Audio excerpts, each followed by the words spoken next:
ask that you with us as we're about to start this presentation. May guide my thoughts, may guide everyone that will be participating in this presentation. Give us wisdom and understanding. We pray in Jesus' name. Amen. All right.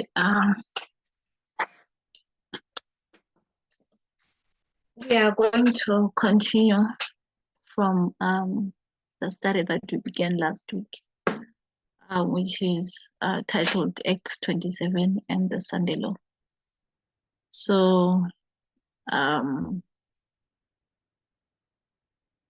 just do a brief summary of what we covered last week, maybe for the sake of those who didn't attend, and then we'll just continue from where we left off, because there's still so much to cover. So this is a study that was done by Elder Tess. She put it. I don't know how to stop everyone from interacting with the whiteboard. I don't know if it's even possible, that people are not able to be writing anything. But yeah, I'll just ask that maybe you just avoid touching the screen and stuff. Okay, so the study that Elder Terry put forward are the thoughts or the conclusion that she made regarding the Sunday law, that we are actually, the Sunday law that we've been waiting for, the Sunday law of Daniel 11 verse 41, many being overthrown. We are in that history. We have gone past the Weimar, or it's in 2024. That's the conclusion of the study. But how she got there is, the journey is what that matters, what maybe will be established, or actually she put it so that, we may examine and investigate, how solid or how valid that study is. So I'm just bring it here to us, the South African vineyard, so that we may also engage on that study and have the discussion. So Acts 27 is a story of two ships. It is the foundation of the midnight cry message. Everything regarding the midnight cry stems from Acts 27. So the story of two institutions, Alexandria and Adramyttia. Adramyttia meaning I shall abide in death, and Alexandria meaning to defend or to support God's people. So those two institutions, we put them.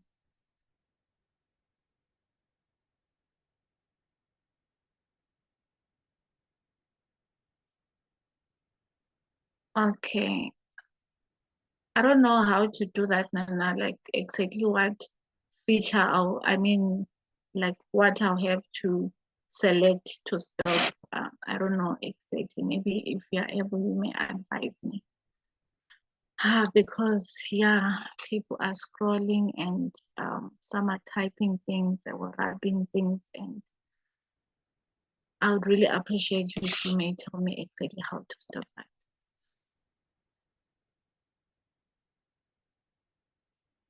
All right, so I was saying that Alexandria is a story of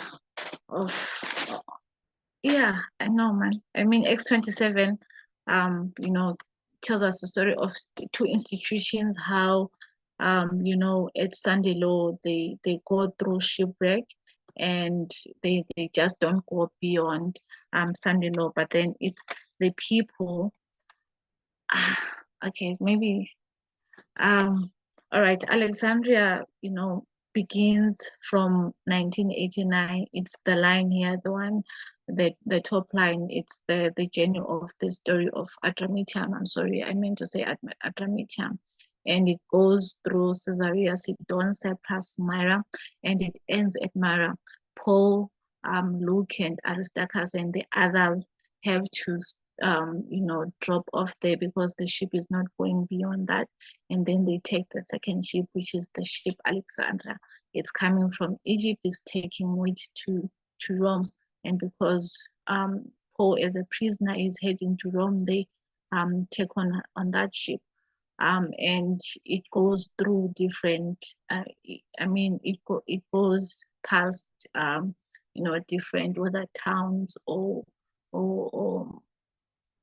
I don't know what to call it, but then we mark it as waymarks, which is Myras, Nidas, and last year Eurocyclone, Cyclodon, and then we mark MC, because of the prediction that polls make when they are in the shape Sunday low. So when we, X27 is a long, detailed study.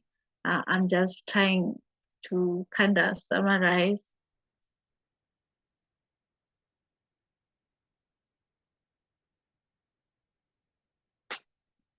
Okay. I'm just trying to summarize. So when you put those two ships on our line, we understand the, when we put them in our line, which is from 1989 going to Sunday Low, we understand the condition of the ship or the condition of the institutions in our dispensations. So what we wanted really to take away from 27, or what we're gonna take away from X27, it's the symbol of 273. When you go to X27 verse 37, that's where we get that we are told that there were 273 people on the ship. To be exact, there were 276, but then understanding that the other three are different symbols, we're just going to take away 273. They're the ones that represent the Levites. So, with different lines, we do establish, that between the dispensation of the Mina Cry to Sunday Law, Mina Cry is 2021 to be exact. It's the, it's the harvest period of the Levites. And that symbol of 273 is then gonna open a lot of information for us. That information, that symbol takes us back to BC 273 BC, and then we're going to understand the events that takes place around that time, and it is significant.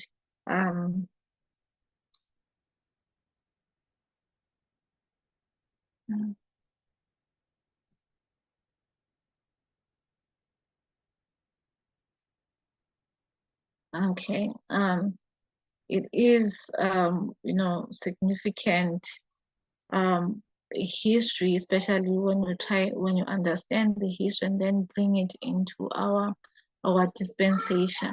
So we read last week that in 273 BC, that's when Ptolemy, the Egyptian king, sent ambassadors to seek friendship with Rome.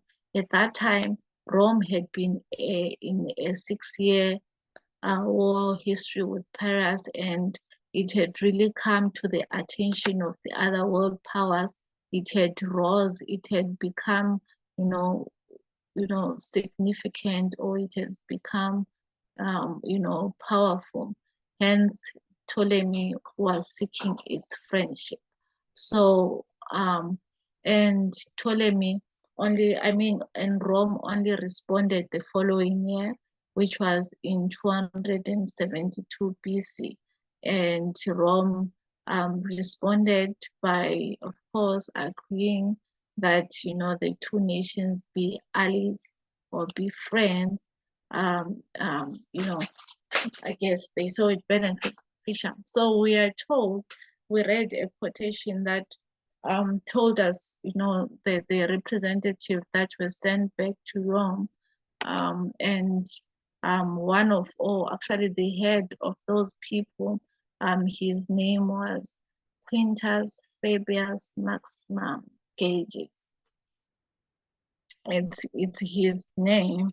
We broke it down last week that the Quintus is his face name, Fabius is his sign name, and then Maximum Gages, it's his nickname. So the meaning of those names are significant. They are just, Elder Chase once mentioned that, they are significant. Hence, Elder Cherry then started building up on that. It was based on a comment that Elder Cherry once made when she was doing a Q&A. So I think last week we left off when we were really going through the meanings of those names, because that's the focus of our study, and we're going to make an application regarding the names of Quintus Fabius Maximum Gages.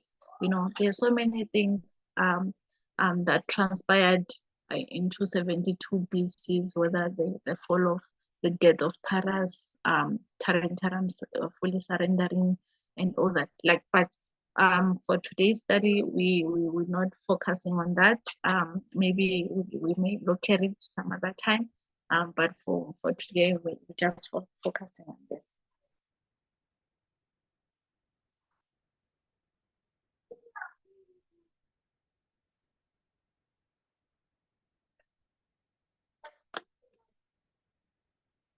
Sorry, can I just read this message?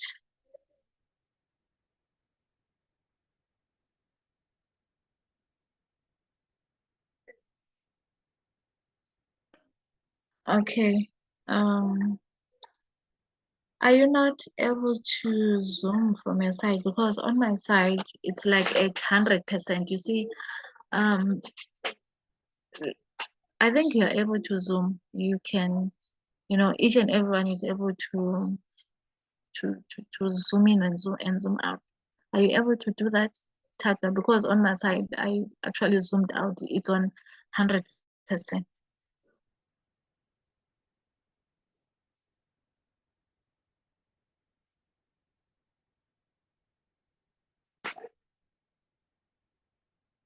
All right, thank you for that.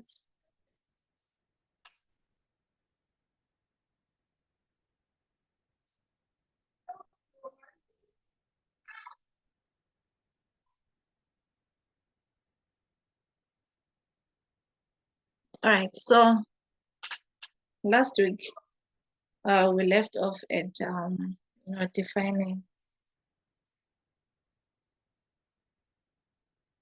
the name.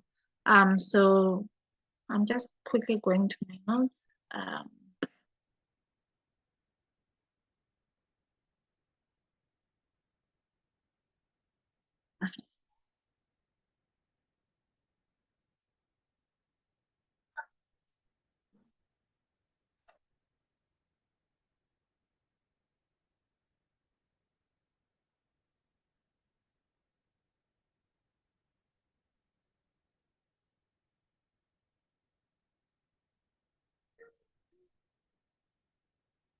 Okay, so what we also did last week was just to establish. All right, maybe before we got there. Okay, so I think we did read passages last week. You may correct me if I'm wrong, but then gauges, we learned that gauges means gauges is a Latin term meaning whirlpool, eddy, or swirling waters. It describes powerful spiraling movements of water found in rivers, seas, or other large bodies of water. The term can also be can also metaphorically signify overpowering, overwhelming, or dangerous situations, such as a flood. So gauges, the last name, this one, we we just took away the symbol or the meaning of a flood. It's whirlpool eddy, yeah, but we're just taking away flood. And then Maximus just means maximum. So his nickname is Maximus Gauges. These two both go together. So when you put the two meanings together, it's just maximum flood. So and then Fabius, Fabius, it means the masculine name has Latin roots, so that's his surname. It says it comes from words faber or and fabis, translating to being grower or being farmer. So you know, it's a surname meaning being grower or being farmer. So in ancient Greece, faba beans, also known as broad beans, played a significant role in political and judicial processes, especially in relation to voting and decision making. So in our day and age, when people are voting, if they are physically going to the voting station, they've got whether a pen or marker and a paper where they're gonna put an X, to vote. But then we're told that in ancient Greece, they used to use the broad beans, the faba beans are the ones that were used to vote. So let me just read, I think it's gonna be explained. It says faba beans were used as a tool in secret voting processes. Citizens, particularly in certain states like Athens, will cast votes using faba beans in political elections or when making decisions about public policy. There were two types of beans used for this purpose, one black and one white.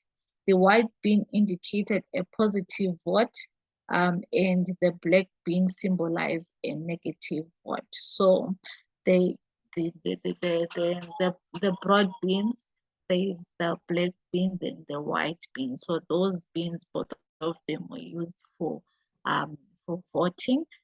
We're told that the white one was used for a yes vote, and then a black one was used for a no vote. Maybe in setups like Congress, if there's a bill that needs to be passed, those that are saying yes, we're gonna, use the white bean, and then after that, they were gonna count the beans, and then that will tell them, the number of people that said yes, and then the number of people that said no. And I learned that actually the term spill the beans, is kind of connected there, because when you're spilling the beans, you are like you exposing the election result or something like that. So I found that interesting. But anyway, so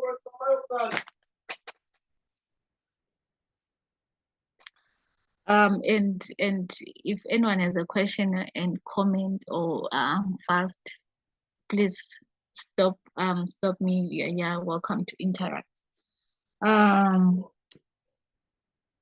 And then it says, in addition to political voting, faba beans were sometimes used in the selection of jurors or officials. In certain contexts, beans were drawn from a container to randomly select individuals for public duties, ensuring a fair and democratic selection process. Faba beans were therefore more than just a food crop in ancient Greece. They were symbolic and practical instruments in the democratic processes of the time. So we are being told that faba beans were not just food; they were more than food. So they were a symbol, of the democratic processes of the time, since they were used in making whether public decisions or political decisions, in terms of being used in the actual voting process, So that's the name fabas, So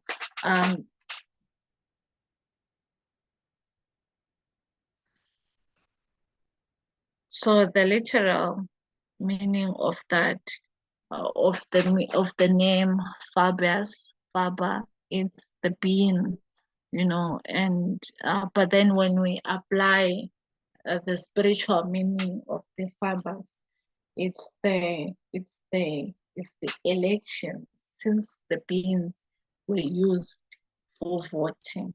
So when we bring them in our time, um, the application will be um, elections.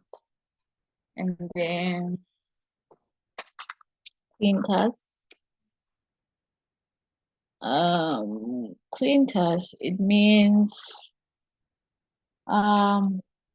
okay, before I move on to Quintus, still regarding Faber, it says that spe specifically in ancient Greece, the agricultural calendar was aligned with the seasons.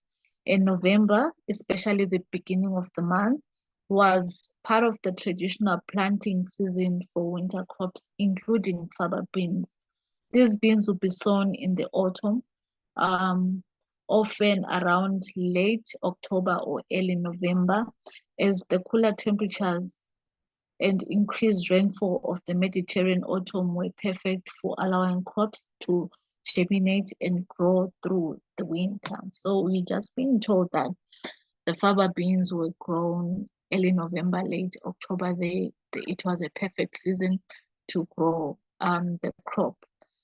And then Quintus, the first name,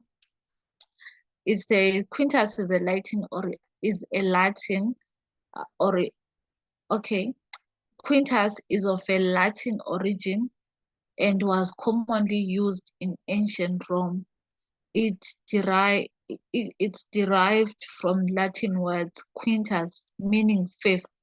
The name was traditionally given to the fifth born child in the family, or a child born in the fifth month of the Roman calendar, which in the original Roman calendar would have been July. All right.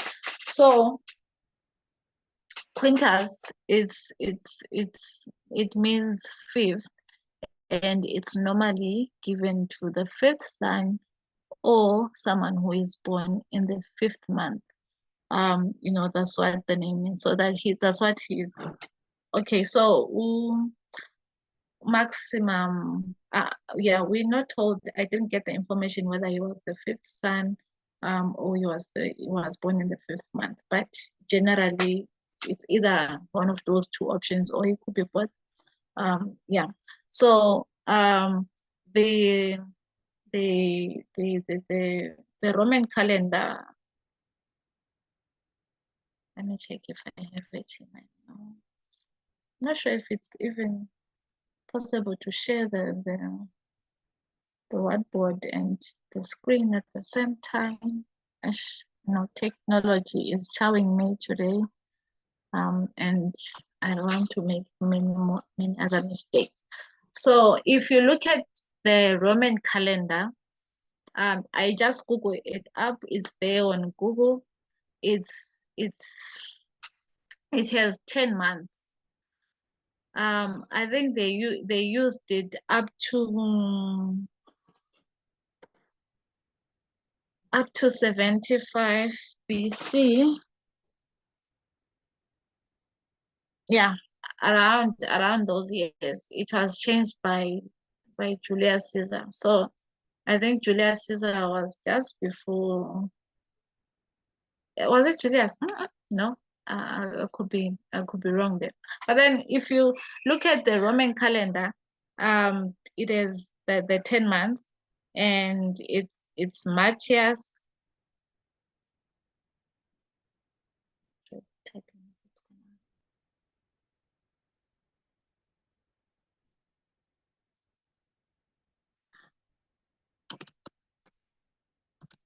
It's Matthias Aprilus. I'll just do the initials because typing is gonna take me time. I'm not a fast typer. So it's Matthias Aprilus, Maius, Ennius, Quintilis, that's the Quintin month. Quintilis, and then it's Sextilis. Then there's the September, October, November, December. So from the calendar that we know or that we have, it's January and February are not it's just 11 months. But then when Julius Caesar came, it says, okay, before I read that, so Julius Caesar is the one that changed the Roman calendar, change it to the Julian calendar, which is the one that we currently use, the one that has 12 months. So that one begins with January, February. So I'm just gonna type also the initials, January, February, but I'll have to move it up so that it lines up.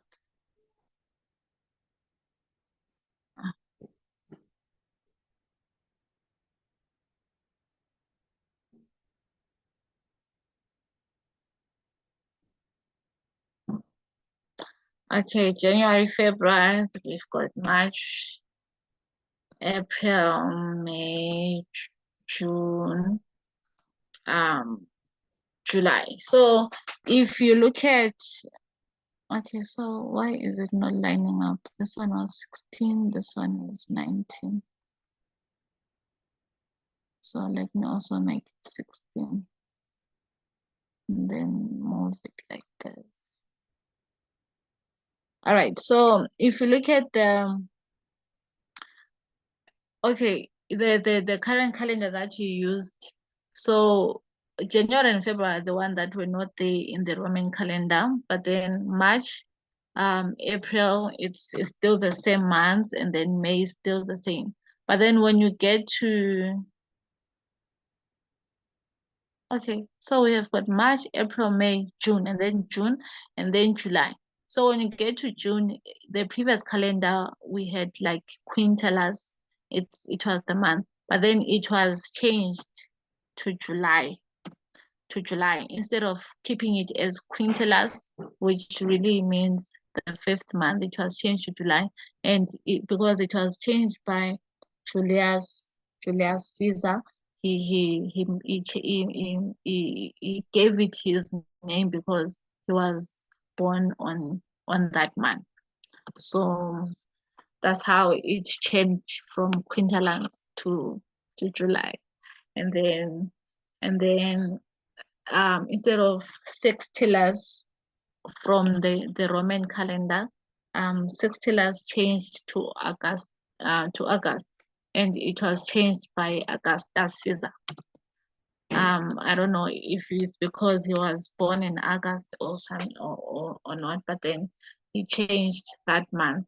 And then the rest, September, October, November, December remained like that. November, December. I don't know why. Yeah, got.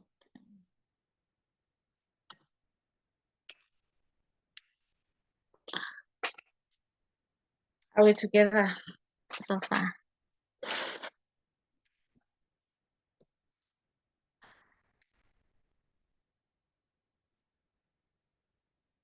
Hello, people. Am I audible? Yes, yes, you're audible. Yes. All right, thank you for that. All right, so we say that Quintus, his name was derived from this month in the Roman calendar. There's the 5th month.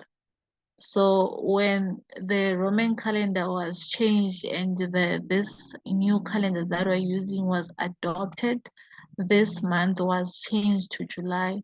It was Julius Caesar who changed the calendar. So he just named the calendar, that month after himself, because he was also born on the quintilis month. So because it doesn't mean that every child who's born on that month is named Julia. I mean, can tell us, but yeah. So, but anyway, it did change. That's why it became July. So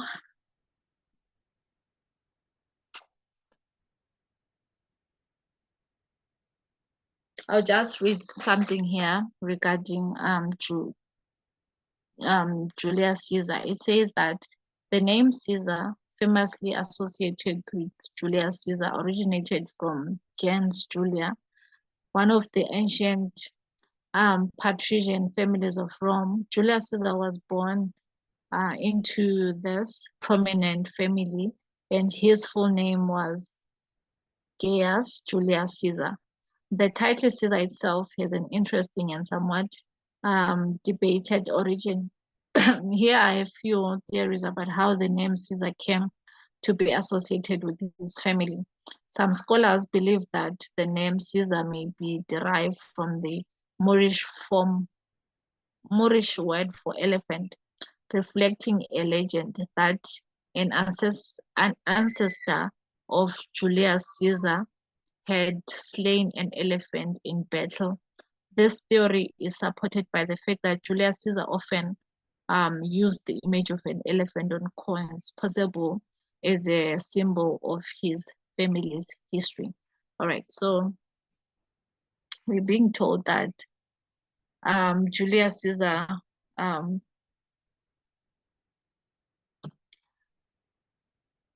Julius Caesar, like that Caesar, I think it was a nickname, the Caesar. So he was nicknamed after, because like from the family where he was coming from, his great-great-grandfather had killed an elephant. That's the theory. You know, yeah. So he was named. He was given that nickname, and they are saying that every he often used an image of an elephant on coins. So just to embrace maybe that theory of being associated with elephants. And we know how elephants are symbolic in our history. So also next to July, I'm just gonna type elephants.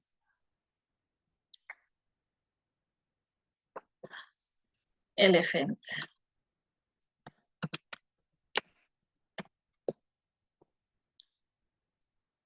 Maybe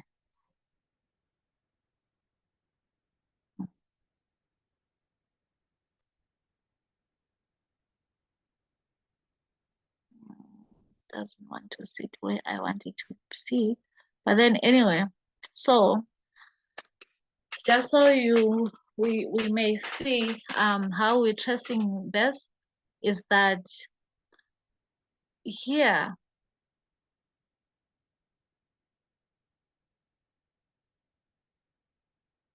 mm, mm, mm.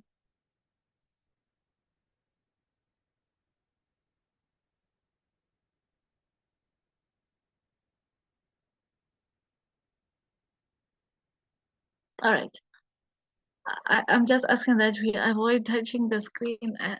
Yeah, it's even difficult for me to scroll from my side. I don't know how really to stop this. Yeah, and are the months gone? And it looks like the months that I was typing are gone. But anyway, so anyways, I was about to explain that um so that we don't get lost. Let's see what we are connecting, where we are going, where we're coming from. We say that Quintus Fabius Maximum Gages is the delegate that is sent by Rome to Egypt in 272 BC. 272 BC, on our way might be lining it up with what? With Sunday law, right?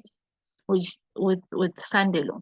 So Quintus Fabius Maximus becomes a symbol for Sunday law, and we are looking up for the meaning of the names of this guy. So one of okay, we checked last week. I think we went thorough with flood, maximum flood. So today we want to pay attention to quintas and paybacks. So we say that quintas it means fifth son or fifth month. And then when we look at the fifth month, unfortunately, someone has deleted the months. I don't know. I don't see them anymore. But then the fifth, we're saying the fifth month, in the Roman calendar was quintilis, and then when we check the new name, how it was, how it changed, what that month is in our current calendar that you're using, it's July. And it's Julius Caesar who changed it from quintilis to July. And that Julius Caesar is associated with elephants. So all those symbols, we take them or we bring them here, Sunday law.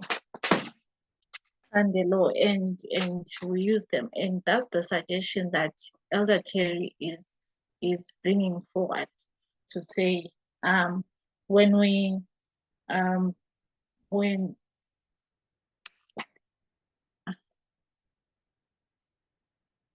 when we make an application here at Sunday law, and because one of the meaning has been the beam farmer, which is associated with the election year. She suggested that because this year is an election year, 2024. So 2024 July is our Sunday law, and looking at the events. And when she did the presentation, it was around May. It was before even the the the the events transpired. But then, looking at the events then that transpired in July,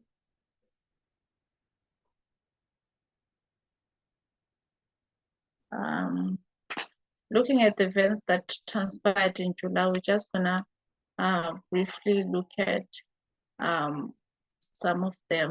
Maybe we're not gonna be able to finish.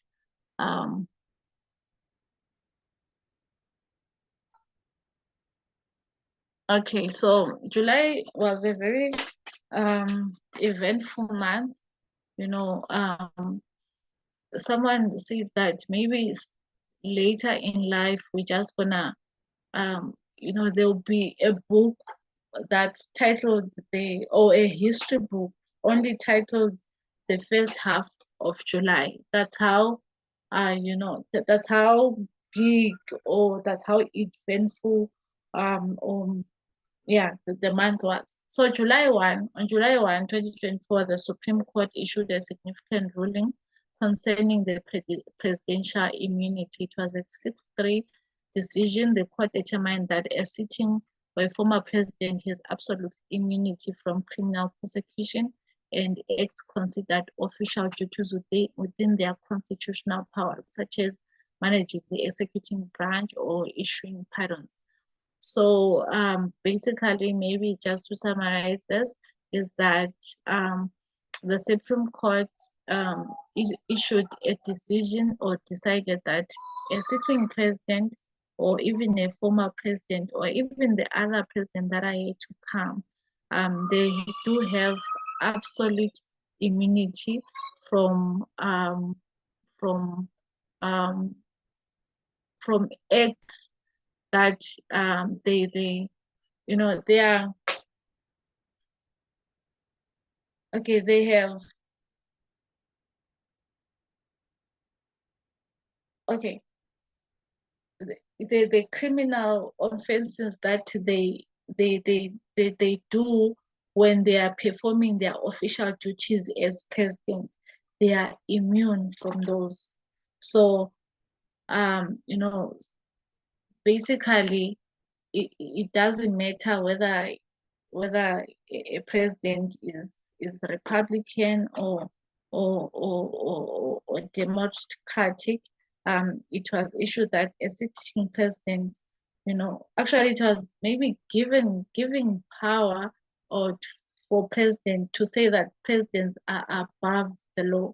So as long they are performing duties that are within their responsibilities, even if they do things that are outside, as long they did them in their official duties, they are immune from those.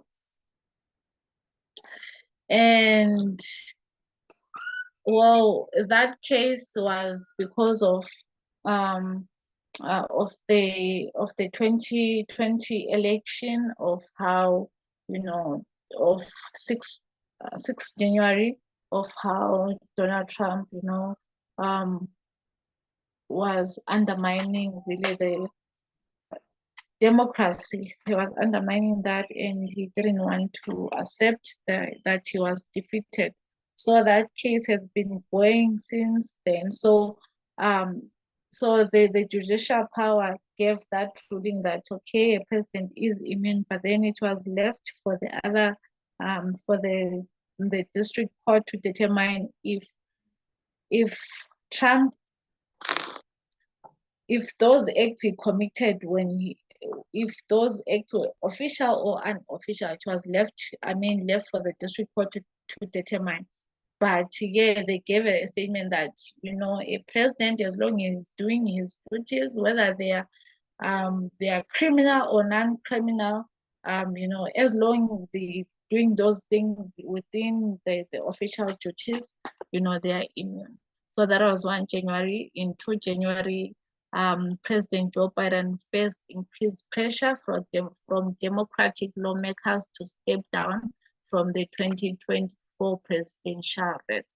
So concerns about his age, his declining popularity, and you know, um, getting really less famous. It some influential Democratic lawmakers, um, initiated, and pressured Biden to step down. And rumors really were circulating that, yeah, maybe Kamala Harris is going to be the successor. But it was until 21 July when Joe Biden officially stepped down and announced that Kamala Harris is going to be the running nominee for the Democratic Party. And then 13 July, we have President Trump surviving the assassination attempt during a campaign. It's said that he was shot by a 20-year-old, but yeah, all those acts um, are still investigated. And then 15 to 18 July was the 2024 Republican National Convention. I'm sure, yeah, we have read an article, some of us, or we have watched the news of how that um, convention went down. There is an article that was sent on the media broadcast. It's talking about. It says this is a man's world. Republicans' misogyny on full display.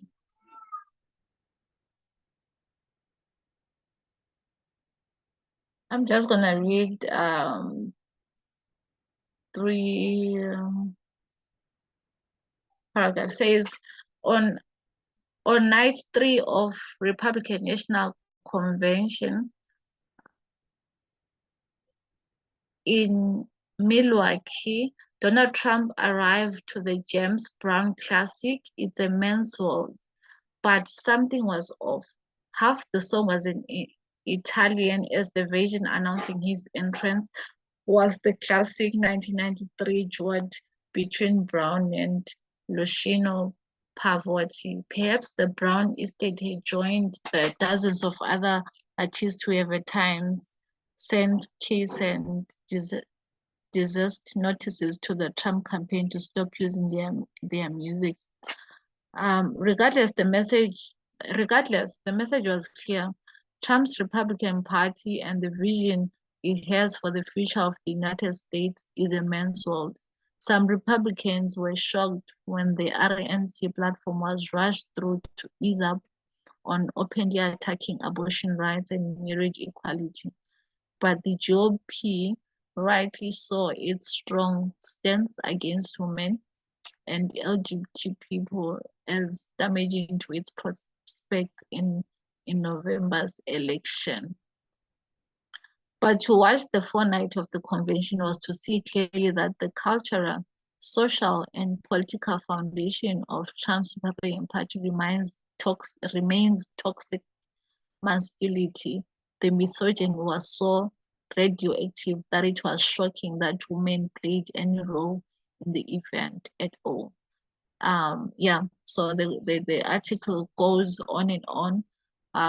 It's long, but then it's just writing about how misogyny was at full blast, full display at that convention. You may name it. I think I read somewhere that because it was a 4-day convention. Every day they had a theme of the day, and then they'll be talking about those talking around the theme. The first day was to make America wealth again. We're talking about you know the the the, the big tax cuts for the wealthy and stuff. And then the second day was make America safe again. It was a whole lot of immigration issues and all the conspiracy theories around that. The third day was I think it says make America strong again. It was touching on the foreign policies, the wars with the trade wars with China, the other things that has to do with the spheres of influence and stuff. And then the last day, of course, was make America great again. So, with those themes themselves, you can see how, the Republican Party has gone like from the west to the west, in terms of their policies and principles. And, they are not apologetic about it. That it is a man's world. And yeah, you can read the article, and even the picture on that article is just like clear and plain how it is a man's world, and masculinity is so it's displayed there. So yeah, so that was the month of July, and I think maybe if we are to discuss, we can maybe go into detail of what transpired, but it's especially the Republican convention is the one that really marks it, or that's where we clearly see how the American Democrats, how it's gone, it's how the institution of United States is completely destroyed. Because remember, Donald Trump is a criminal, not on only one charge. I think there are more than 4. I mean, Donald Trump has so many cases on him. But the Republican Party goes to nominate a criminal who cannot be held in check anymore because he is immune. So really, I don't know what to call it if it's not, a detector. I think that's what a detector is. So Donald Trump, he became the face again. He has always been, but they just put him back there as the face of the Republican Party. So yeah, that was July. I don't know if anyone has something to say.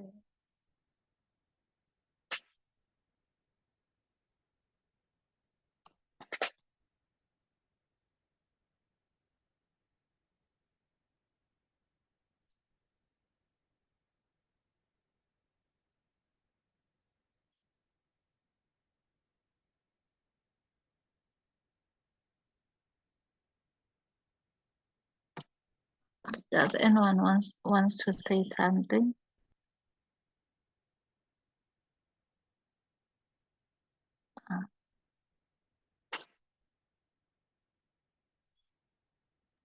Hello, Letwin. Yeah, I was just thinking that Americans actually ran from Europe. They were running from kings, but they go back, in a way, they go back to that system that they actually ran from. And I think I'm starting to actually understand why God didn't want to give Israel kings in the first place. Because they wanted a king, but God didn't want to give. That was not his plan. So God's plan. So yeah, those thoughts. I just have those thoughts. Thank you. Thank you, Kanye.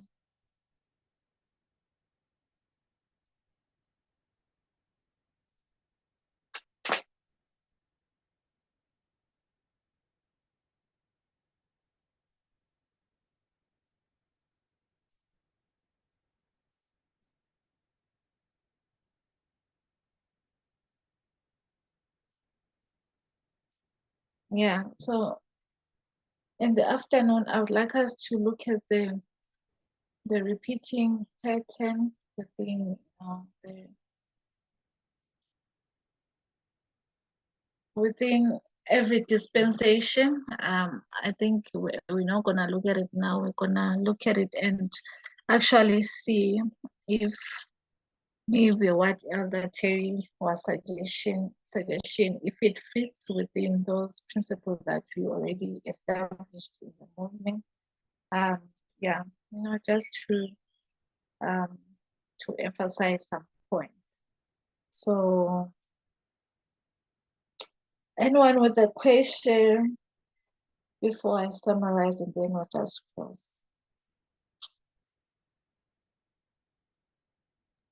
Letwin? Purple. Yeah, thank you so much for the lesson. So just maybe to add as well, the issue of information, as you pointed out, the issue of the flood, the issue of elephants, it's the extreme information of more information or the flood of information that is going to be out there. And when you look at the misinformation or the disinformation that is going on the right, it's quite it's over it's too much because of people are just choosing Trump because of their personal reasons and their um, because of the idea they are having about Donald Trump or about the world in which they want to live in. So there's so much misinformation that is going on, and there's so much lies that even Donald Trump himself is actually spewing out, including JD Vance, his vice president. So another thing that we can see, it's the information that it's actually been disseminated, that you have the wrong information and the right information, and we need to be able to sail through that flood of information and be able to understand the depth of it. And just to add on one thing that Kanye was saying, it's like you can be able to see the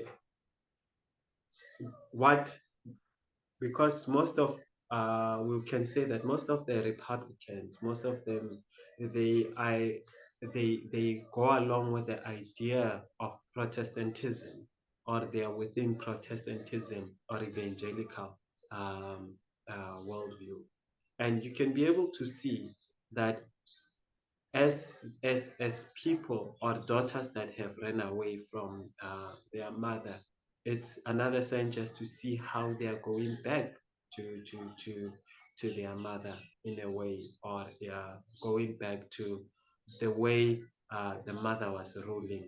It was through using kings to achieve their own way. So if Protestantism is linked to republicanism, we can be able, we need, maybe we can be able to see how actually it's Trump is just a puppet in the hands of those who are actually idealizing a worldview of Christianity, you see. So yeah.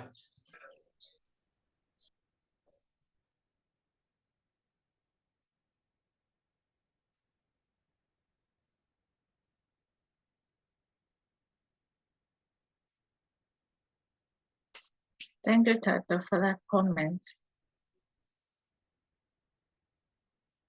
Anyone else?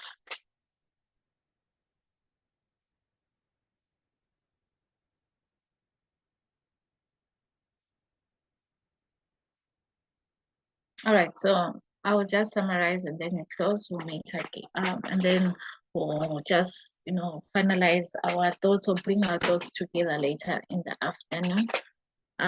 So basically we get the symbol from X27, and it takes us back to 723 BC. And then when we study the events around 723 BC, we learn that 722 BC represents the Sunday law. And one of the events that takes place in 272 BC is that we have the Roman delegates that are sent. And one of those people that are sent is Quintus Fabius Maximus Gauges. So he becomes a symbol in that waymark of the Sunday law. So now when you want to learn more and understand the significance of his name under that waymark, it opens a lot of information for us. So that information is that at Sunday law we have the maximum flood, which we learned last week that it is the information. It is the flood that sweeps away God's people. It is information, the false information, the conspiracies that will overthrow God's people were at the Sunday law. We learned that favors, it means a bean farmer. The beans were used at the election. So when we bring that at the waymark of Sunday law, we understand that the Sunday law is associated with the election, or I don't know how to put it. Maybe someone else who may know how to put it clearly may help. But then we see that also the false information that overthrows God's people is also, because when you look at, maybe just to make an example with 2016, how the false information was used against Hillary Clinton. It's always the fake news or the conspiracy or the wrong information, people or the Republican Party pushing its agendas. You know, when you listen to Donald Trump debate with I mean the presidential debate, you know, how we was going on, you know, several things that wow, yeah, but you know the because the agenda is to win the election, so the force or the elephant used, you know, um for for yeah for as an advantage, not an advantage per se, but I don't know how to put it, but I think you get what I'm trying to say.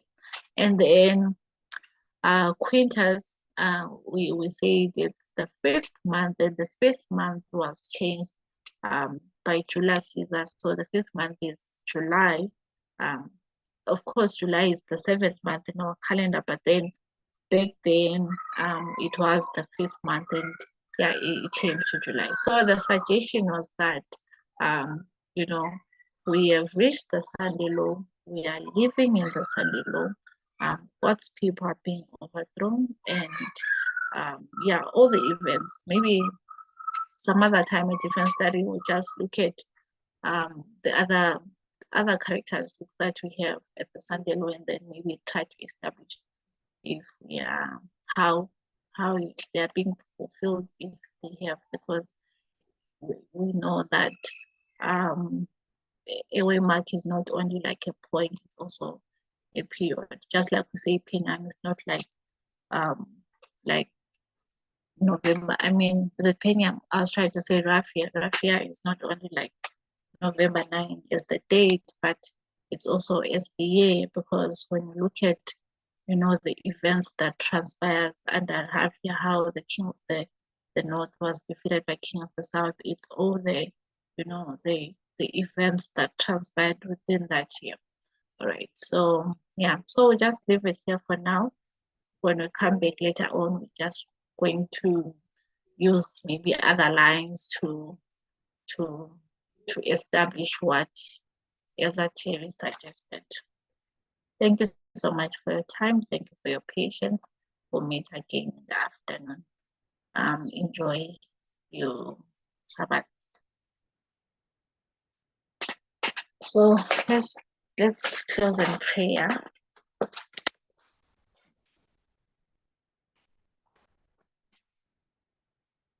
Dear God, thank you for being with us. We still ask for your grace in really understanding these things, even their implications, what it really means for our salvation. Sometimes our things are just too shallow to grasp everything or to understand the implications of everything. Be with us, Lord. We kindly ask for your grace. Be with each and every one of us who's really trying to grapple. You know, as you understand, Lord, that information is so important even if the word, Lord, if we are not making effort, if we're not looking at the questions, we will be overthrown. Help us, Lord, as we seek more clarity, as we to understand the message, guide us into the right sources, guide us into the right platform, so that we may be able to rightly divide the word and see where we are in history. Be with us, each and every one of us. We pray in Jesus' name. Amen. Thank you.